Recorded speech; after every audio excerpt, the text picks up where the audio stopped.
WhiskyJason here, whiskey from the viewpoint of an American in Germany, tasting rare and exotic whiskeys. Today I have something from Glenmorangie, Barrel Select Release 13-year-old Cognac Cask Finish. Ooh, non-chilled filtered with artificial coloring. Why? All right, 46%, 76 euros over here in Germany or Europe, and this was released here in, I know it was bottled in May. It was basically released in Germany around August.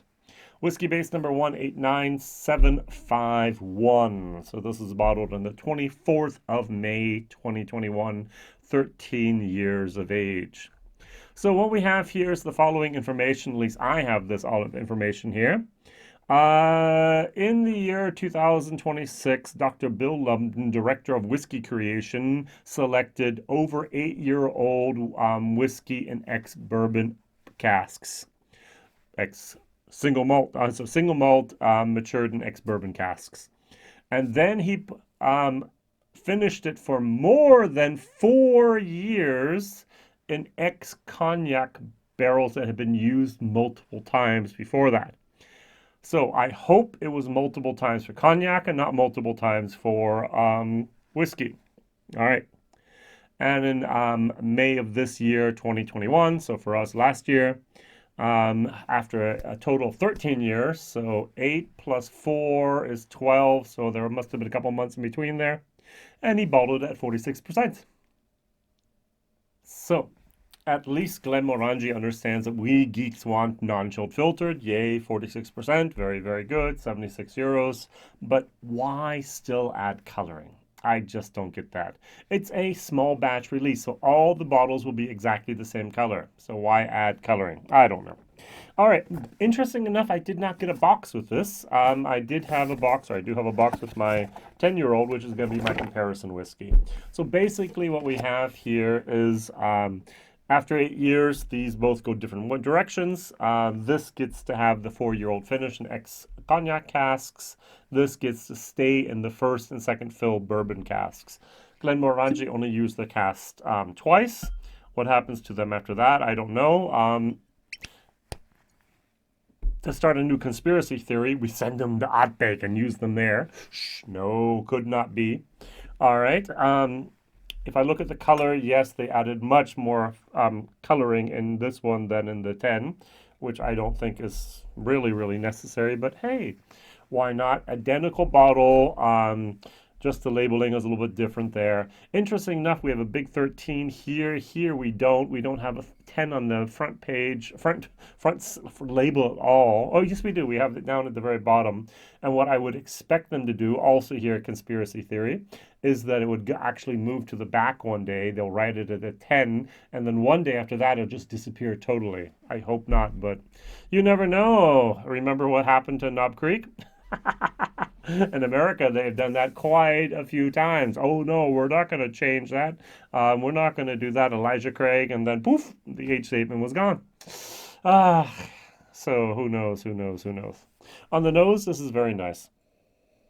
I get the maltiness, I get a nice little tannin moment here of the wood, and I get a nuttiness, almost like a marzipan. There is a there is a slight astringency in there. A little bit more of a tannins that are too much towards the end.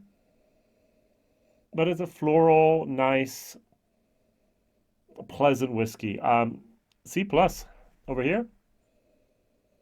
A little bit more pedestrian, a little bit more mundane. We do have the vanilla, we do have the malt, we do have the little bit of the oak spice in there. Nothing to write home about.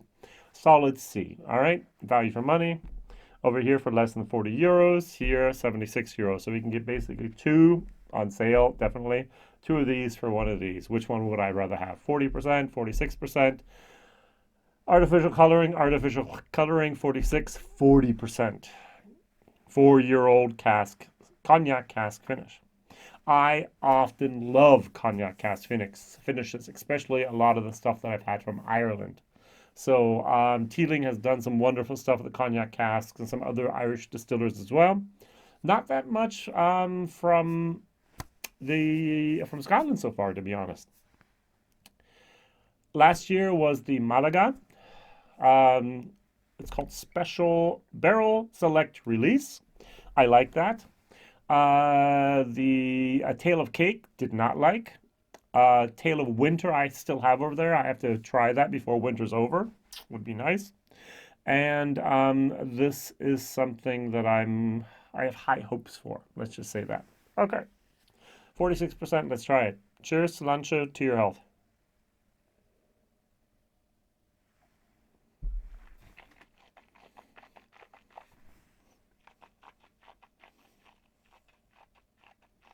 Hmm. Hmm. What's going on? This gets so bitter. It's not just an astringency, it's a bitterness. It's like biting down on the skin of almonds or walnuts. Ooh, it doesn't get better. It really, really kicks in at the end.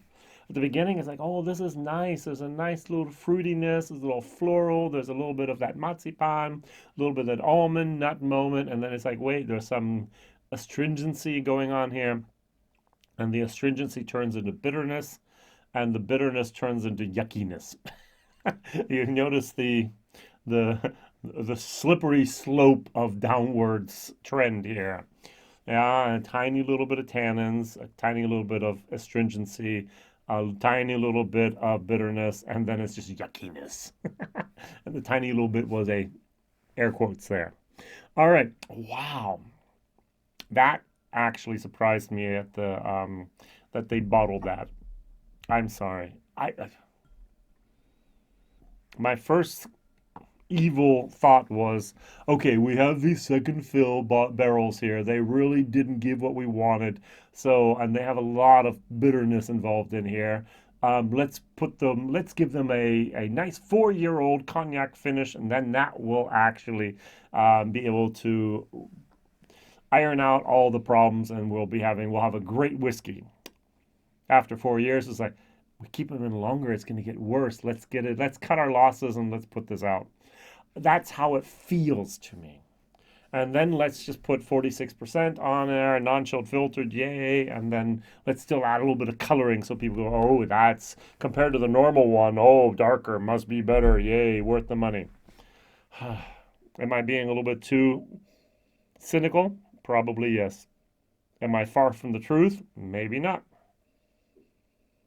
I like the nose. Cheers.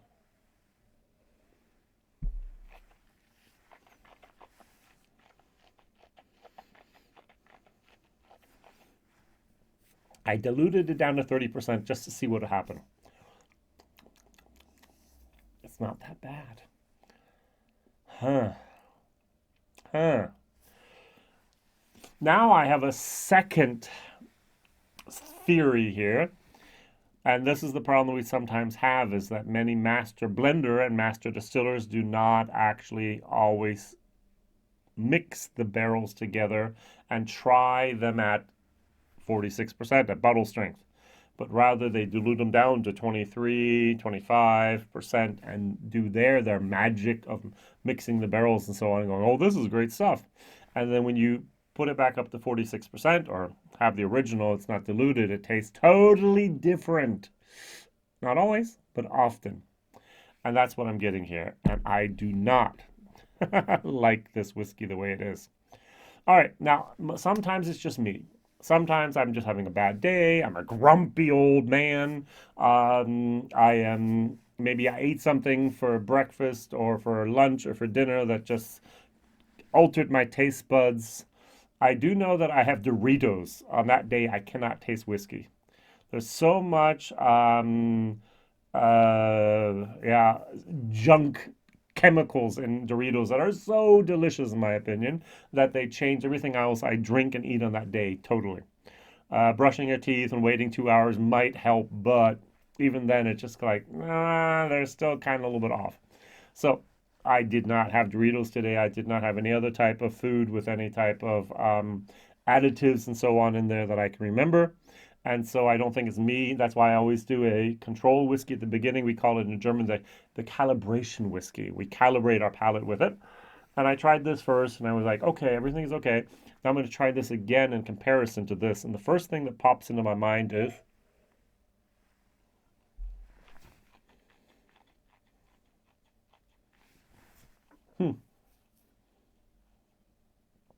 the vanilla sweetness. This must have a lot more astringency than I thought it did. Don't forget, we have the little bit of astringency turns into bitterness, turns into yuckiness. Um, and this has that wood spice moment. It's just absolutely where it should be. I like it. For other people, it might be a little bit already over woody. And for other people, it might be not enough of the wood spice. But for me, it's exactly dialed in where it should be. I really like this whiskey. I must admit the Glenmorangie 10-year-old is a whiskey that I can recommend to friends and families, and even whiskey experts go, have you had this for a while? I haven't had it for 8 years. Pour a little bit, try it. It's like, wow, that's better than I remember. It's good stuff. Dr. Bill's doing a great job producing a product there and then experimenting with things over here. Now, this is an experiment that in my personal profile taste just went wrong. It's not wrong, it just doesn't, it's not my wheelhouse. It's not what I like. It's way too bitter. All right, I do not, the other cognac, I've had Lambay Irish whiskey from great cognac casks. I've had Teeling from great, Revival from great cognac casks. I've had a few other things. I remember I had like 5 whiskeys within a month, and all 5 whiskeys I loved. And I was like, wait, they all have cognac. And then I was like, I have literally no idea how cognac tastes. I'd never had cognac in my life. At least I don't remember ever drinking, ordering, or having ever being offered cognac. I don't know about you, but in my circle of friends, no one drank cognac. And so I went out and I bought a cognac set, 6 different cognacs. We had the XO, we had the cheap stuff, some of the more expensive stuff, and I tried it and I was able to actually at least dial in my palate a little bit to know what cognac tastes like. I went back to the whiskeys and like, oh, that's the difference now. And this is also an interesting thing to compare the normal to the cognac finish. But and that's the but. None of the cognac casks that I had, and I've had a few cognacs since then I bought them, nowhere did I have that bitterness that I have here. So it must come from the wood and not from those the cognac part of the casks. All right, one last time. As I said, beautiful nose, love it.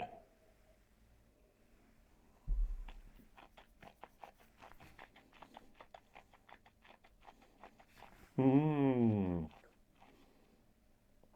And usually I get these old, tired, yucky wood tannin bombs from Irish whiskey. I very seldom get it in that manner here from Glenmorangie. So I'm not really sure if those ex-cognac casks that had been used multiple times before were actually used for cognac multiple times, and now they're just totally dead or over soaked or pulled out all the stuff, or if they had actually been used before for some type of whiskey before. Who knows? Not my thing. I'm going to give this a D and a value for money a D. Sorry, I can't recommend it. Try before you buy. All right, so I do not avoid it, do not throw it away, do not, but try before you buy. Maybe you'll go, oh, Jason, I have no idea what you're talking about. This is great. If you dilute it down below 40, below 35%, it turns into an okay drink. But that's not what I want. I want the 46%. I want the non-chilled filtered. I want at least at the possible the natural color, and I want a product that tastes acceptable to excellent at that price of almost 76, almost 80 euros. What is your favorite Glenmorangie product? Okay, I hear half of you writing and typing down Signet. If you love coffee, Signet is the whiskey to try. Oh, by the way, there's a cheaper thing in America that tastes almost, not exactly, but almost in the same wheelhouse. Wow, Jason, blackout here. Texas Balcones Rye. Yeah, Balcones Texas Rye. They have a malted rye that is overly malted, and it's almost like a chocolate malted rye. and you get exactly the same type of mocha moments with that rye spice on top of it. If you haven't tried the Baconas Texas rye, go for it. If you love Signet, if you hate Signet like I do, steer away from it. Do something else. Take something else. All right. Thank you very much for watching. Please like, subscribe, tell others, and share maybe.